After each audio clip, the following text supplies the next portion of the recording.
Hello everyone, welcome to our Let's Play series of Shadowrun Dragonfall. This is Colonel RPG as usual, and I'm very happy that you're chose to join me today as we access the Shadowland and BBS and search for relevant keywords. Formula 17. Now, we know what that is, don't we?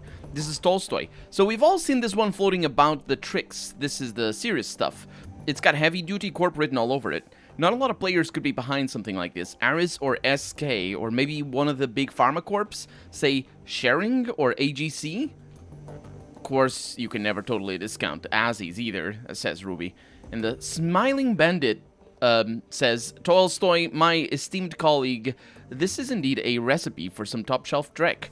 Whispers from the shadows say that this is sourced straight from the F-state. And Brewmeister says, hello boys, I'm a big fan. You know, long-time reader, first-time poster. Quite an interesting concoction you have here. I'm just itching to cook some up. So many interesting properties to play with. I've already got a few tweaks in mind for my own special version 2.0. And the Smiling Bandit says, you sure that you want to do that? This stuff doesn't play nice, and corps are really bad at sharing their toys. Clockwork says, you can, of course, always share their secrets for them. Just gotta make sure that you run a little faster than them. The Smiling Bandit says, always running, eh, CW? Clockwork, like Clockwork, says Clockwork, the CW. Brewmeister says, Bandit, I'm touched by your concern, but don't you worry about little old me. I do declare, this shall be such fun. And, that is the result of us, putting that, the thing out in the open. Please help me find my daughter. There's a thread over here. Please help me find my daughter. She ran away from home. She is human. In her early 20s with short blonde hair and data jack. I was trying to remember if Glory is human, and I believe she is. But no, it is not. Well, maybe she paints her hair. And a data jack. She was last seen wearing a light blue dress. Worried Mother 004. This is not exactly the place to be looking for missing kids. How did you even get in here? Asks Wraithlike44. And Worried Mother 004 says, I paid good money to get on here. I was told you people could help. If you've got the Nuyen, you came to the right place. I sent you a number that you can reach me at, says Ruby. And Maelstrom says, the old help me find my missing kid routine. A classic. Oh, right. They know better than I do. Wraithlike44 says, my money's on escaped wage slave. And Tolstoy says, make sure you do your homework, Ruby. Ooh, yeah. Talk about complicated employers. It's the theme of the game so far. I think more so than Hong Kong, or the beginning, at least, of Shadowrun Returns. Anyway, we got Corp Tracers over here. Anyone have a good backup plan? This is Wraithlike44. Anyone have a good backup plan for when you get stuck with a tracer? Barely managed to bug out of my apartment after a Corp hit squad came knocking. Lesson learned. Pat yourself down a couple of times and make sure you don't have a tail. But if I miss something, I'd rather keep my safe houses, you know? Safe. Alan Altbit says, I've had good luck with RF blockers. I have a jamming grid set up near my safe house. It projects any signals to a few miles away. Where I've got some cameras placed. So when someone shows up there, I know they were trying to find me. And then I do a thorough sweep to find the tracker. Tolstoy says, sharp. How long does that go on before they give up? Alan says, usually rules of 3. I keep reprojecting the signal to different locations. In my experience, they give up after the third one is a dead end, and stop listening to that RF signal. Yeah, that feels about right, honestly. That's what they would do. It's like, basically, they maybe think it's a rat that has it or something, because it's just showing up all over the place. And that's that. Let's read, before we advance with the quests, obviously, let's see what this new DVD is all about. And I wonder if so it's episode 48. That means we're around 20 hours into the game. But because I ramble so much and I read everything out loud, which is slower than reading it for yourself, we're probably like 15, 12 hours. Yeah, we're probably halfway through the game, I would say. Maybe. Anyway, the media tray of the DVD player slides out of its battered plastic case, and we have the 4th DVD, I think. A soft whirring sound fills the air as the ancient DVD player spins the disc up to speed. The scratched LCD display comes to life, and a menu fills the screen. And we choose the same tracks as always. The DVD player ramps up the speed, filling the air with a shrill whining sound. Green Winters' face appears on the screen. The timestamp on the video is 2050, 28th of April. That's the one. This is it. The interview. Took some digging to find it, but here it is. My big brother. Back in his prime. The note disappears, and for a moment the screen goes blank. Suddenly, image of a news correspondent flashes on, or the image of a news correspondent flashes onto the screen, accompanied by a brief orchestral flourish. A timestamp in the upper right corner of the screen reveals the date, August 22nd, 2012. Thank you for joining us. We are coming to you live from the ruins of Sangerhausen, the fifth Harz Mountain town to be sacked by the dragon Führerschwinge. Standing by my side is the head of DL Defense, Dr. Adrien Vauclair. Dr. Vauclair has been hailed as a leader in the effort to bring down Führerschwinge and end her reign of terror. Dr. Vauclair, tell us about your efforts to bring down the dragon. Killing the monster has proven difficult, to say the least. Her speed and maneuverability in the air are extraordinary. Her scales repel small arms fire, and her breath can melt steel. Our R&D teams have been working around the clock to devise a weapon capable of downing the beast. In the interim, we are providing material support for the Luftwaffe and their attempts to shoot her down via conventional means. Herr Vauclair, why are you directing DL Defense's energy to the killing of Führerschwinge? Are there corporate interests at play in this? Corporate interests? No, this is a matter of human interest. Innocent lives are being extinguished at an appalling rate. I am in a position to help put an end to the slaughter, and so I must. It really is that simple. Dr. Vauclair, you must understand my skepticism. Our viewers aren't looking for a PR statement. They come to us for the truth. I'm afraid that I don't have time to go back and forth on this. Your viewers can think whatever they wish. My concern is in helping the people affected by this tragedy. In that case, Dr. Vauclair, I thank you for sharing your valuable time with us. You're very welcome. To the viewers at home, stay safe and watch the skies. Salvation is coming, I promise. Again, that was Dr. Adrien Vauclair, CEO of DL Defense. Dr. Vauclair is the chief architect of the military's current plan to bring down the dragon Führerschwinge. Stay tuned for more late-breaking news on the battle for Harz Mountains. We'll be right back. And with that, the video comes to an end. You find yourself dumped back to the menu screen. And we also saw a portrait of Adrien. I'm pronouncing it Frenchly, and it's probably not, but because Adrian is a common German name, although Vauclair maybe isn't. The point is, we saw a portrait of his, which might mean that he shows up later, not just in this DVD. The display goes blank for a moment, and then the face of Green Winters winks onto the screen.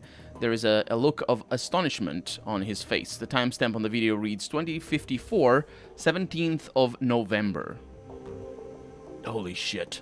I just stumbled onto some of Adrian's old lab notes. I'm not going to say how I came across these. Someone might get hurt if the wrong people watch this.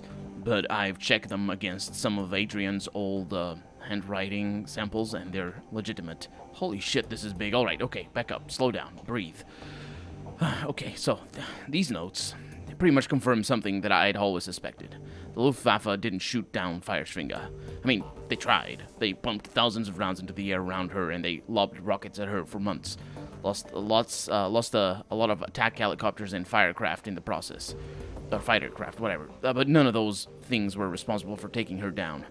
The Dragonfall was caused by an experimental warhead, one that Adrian and his DL Defense think tank designed. I don't understand the science of it, not even a little bit, but from what I can piece together, it looks like they designed some sort of chemical radiological agent that acts on the metagene. I don't think that they fully understood what they were doing. It was 2012. After all, I mean, the process worked, but I don't know if they understood why it worked. Anyway, when a warhead full of this stuff comes into contact with a dual-natured creature like a dragon, say, it drives a wedge between the creature's physical and astral forms. The body gets put into a sort of hibernation state and the spirit is forced out. It also looks like this process can maintain that state of separation indefinitely, and that's a pretty horrifying thought. A discorporated body's supposed to die in a few hours. I've read horror stories about ghost-walking mages getting trapped in an astral space, unable to rejoin with their meat. I heard they went crazy from the pain. If what I'm reading is accurate, it's entirely possible that Firefinger has been trapped outside of her body for over 40 years. Winters pushes his chair back and slaps the table in front of him. This is why Adrian was always so cagey about the subject of Firefinger and after Dragonfall. We knew for a fact that she was alive. Or he knew for a fact that she was alive, even if only technically. Her body crashed down into the SOX, for sure, but she wasn't dead. The government wouldn't let Adrian tell the public about any of this, of course. It would interfere with a lie that they were feeding us, that the Firewing was dead, and that everyone was safe, and that people should stop hiding in their basements and get back to work again. But privately, he always said that she was still out there, somewhere deep in the SOX. I'd always thought that he was paranoid, but I was wrong. He knew. So what does it all mean? It means that the stories I got from the ghost rat suddenly sound a lot more plausible. It means that Firefinger is definitely alive, and that Adrian's disappearance is unquestionably tied to her survival. Did we... Yeah, we didn't see Adrian's portrait before at all, ever. Even though the DVDs have been about him. We might have seen it right at the beginning, and I just forgot, but anyway. It also means that Germany is in deep shit. Because if Firefinger is still alive, it's only a matter of time before she rears her ugly head again. Okay, that's enough for one night. I'm gonna get drunk. The screen abruptly goes black as the video cuts off. A few moments later, you find yourself returned to the main screen, to the menu screen. And we got track 3 over here. The DVD player ramps up to speed, filling the air with a shrill, whining sound. Green Winters' face appears on the screen. He looks younger than you've ever seen him, but from the way he's carrying himself, he's clearly drunk. The timestamp on the video reads 2033, 15th of May. I always have difficulty remembering what months are what with the number form. Anyway, look, Adrian, I understand you. Lord knows I do, but you've got to drop this dragon fixation. People are starting to talk. There is a camera cut, and you find yourself looking at a young, handsome Dr. Adrian Vauclair. He wears a slight smile on his face. Oh, they're talking, are they? What a terrible shame. Damn it, Adrian, this is serious. You're a public figure. You could lose everything if you don't keep these ridiculous fairy tales to yourself. Army, my theories are not, as you call them, fairy tales. Dragons are real. I saved Germany from one. Have you forgotten? No, of course not. Everyone knows that you killed the Firewing. Stopped, not killed. Fine, stopped, whatever. Winters swipes a bottle off the table in front of him, drains it, and drops it to the floor. Call it whatever you want, but Adrian, you're the only one who's still this obsessed with the damn things. There aren't that many of them, and they're not taking over the world. Vauclair's voice is quiet and soft. Such is the cry of the cancer patient, unaware of what's killing him. I'm fine, not to worry. I'll smoke another cigarette. What's the harm? He doesn't see what's happening, but he winds up dead all the same. Winters snorts. Now you're just being maudlin. Look, Adrian. Vauclair shakes his head. His smile has disappeared. You mark my words, Ermi. Within 5 years, corporations, even countries, will fall to these creatures. And the worst part is, nobody will care. Oh, people will tut-tut about it. There may be a protest or two, but nobody will actually do anything to stop them. The immortal, all-powerful, utterly pitiless reptiles will seize more and more of our power, wealth, and territory. And we, foolish, short-sighted mortals, will never get it back. Green Winters chuckles uncomfortably, raises his hands in the air in a supplicating gesture. Come on now, Vauclair talks over his brother's interruption. We could solve the problem, of course. But yes, by eliminating the manner in which the dragons accumulate power. But, you know, doing that is pretty difficult. It's like killing a dragon, when you think about it. But we, as a species, are unwilling to invest our energy into problems that aren't staring us right in the face. As it was with climate change, so it is with dragons. I've accepted that, but you can't ask me to stop caring about it. Winters shakes his head. You're hopeless, Adrian. Fine. By all means, keep caring. Just keep your conspiracy theories to yourself. I'm telling you this for your own sake. Vauclair sighs. He looks incredibly tired. Yes, Ermi. You're right, of course. I mustn't jeopardize my credibility with the masses. Winters' expression turns serious. His voice lowers. It's not just your credibility that I'm worried about. Talk is talk, but sometimes I worry that you're really gonna go back to the SOX. Hermie, Winters cuts his brother off. A new intensity burns in his voice. Please, big brother, just drop all of this. Stop hunting the Firewing and start living your life again. If you won't do it for yourself, then for Christ's sake, do it for me. Vauclair nods and then looks away from the screen. All right, Hermie. I'll try.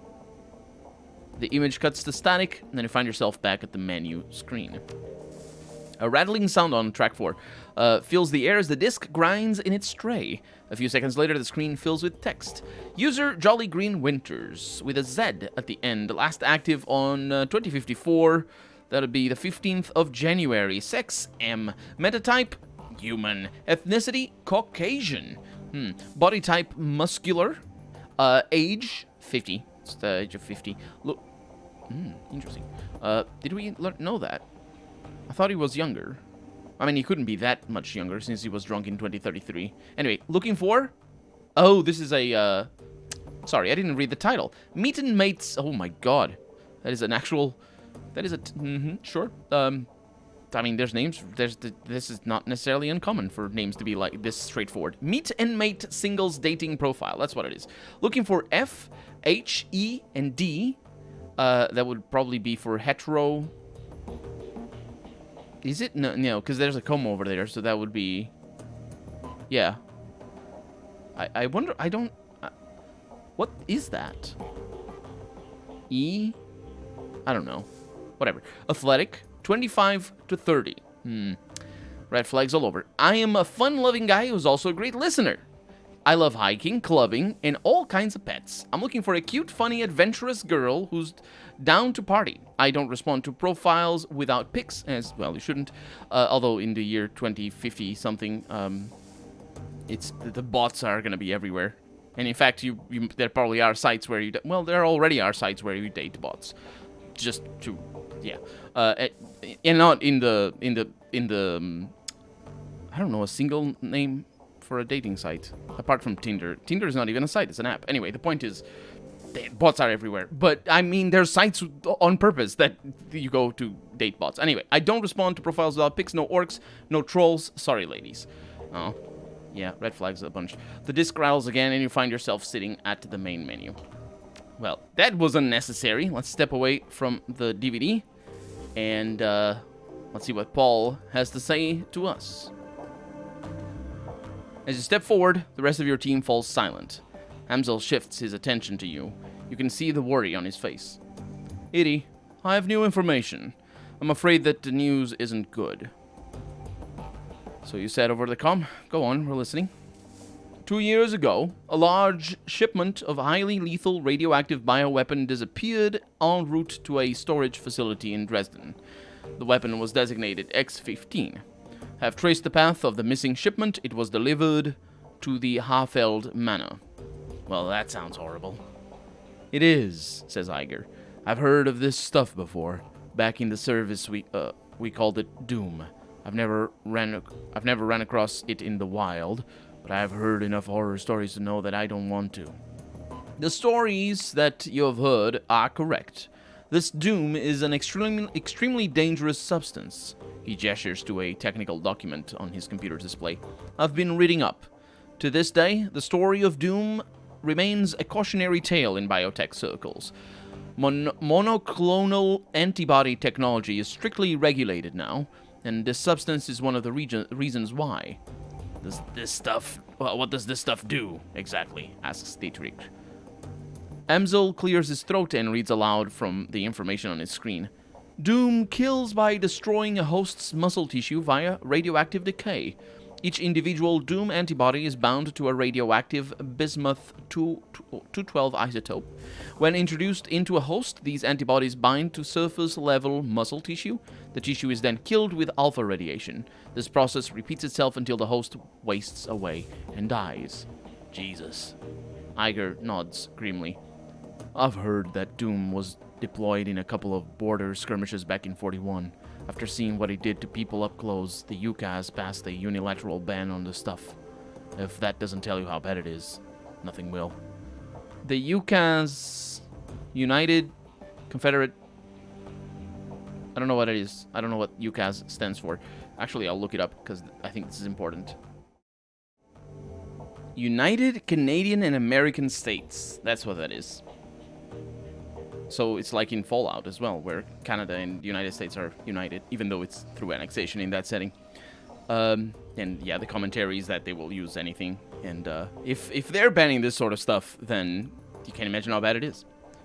Okay, so I hesitate to ask, but what would a dragon want with this Drek? Nothing good, says Glory.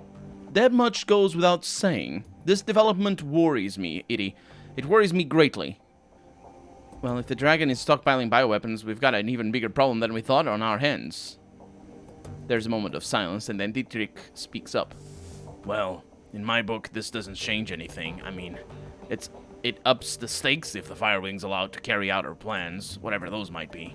But we're gonna stop her before that happens. That was always the plan. As far as I'm concerned, it's still the plan now. I agree with Dietrich. We need to focus on what's in front of us. Whatever the dragon's larger plans might be, the fact is that she is after us. We shouldn't let ourselves get distracted by anything else. Amsel is slow to respond. Finally, he nods. Yes, I concur. For the time being, we must continue forward. And that means that you must continue working toward raising Alice's fee. I'll leave the matter in your capable hands, Edie. When you have acquired the necessary funds and are ready to head back out to the rabbit hole, let me know. From there, we will discuss our next steps. Iger nods. Good. If you need me, I'll be getting prepped for the next run. Right behind you, love. Dietrich casts a backward glance at Glory. If any of this has had any impact on her, she doesn't show it. Come on, Glory, let's go. And the game auto-saves.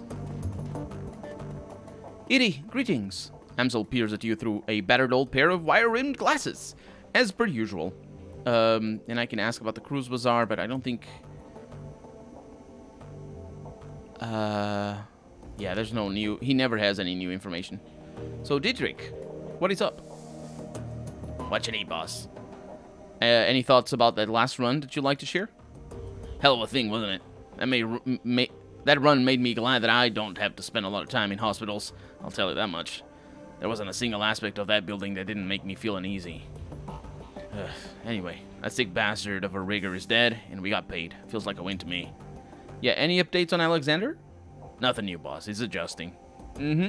Back when we took on Humanis, you said that you fought in the Night of Rage?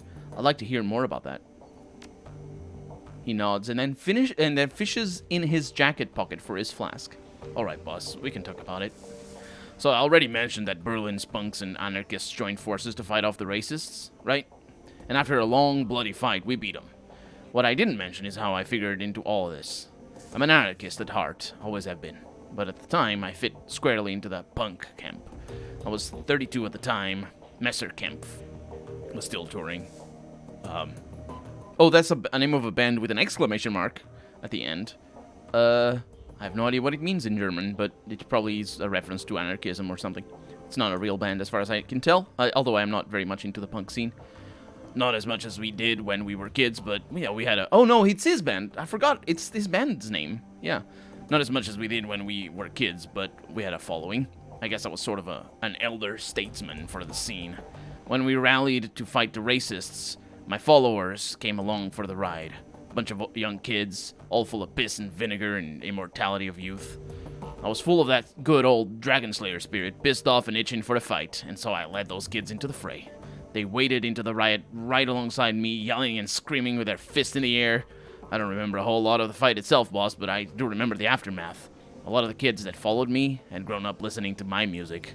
They had all my attitude, Edie, but none of them had my magic. And youthful enthusiasm is no defense against a knife or a handgun. I left the punk scene for all of the reasons I told you, boss. But there was a bigger reason, and I saw it in those kids' broken bodies. This road that I'm on, it leads to the grave.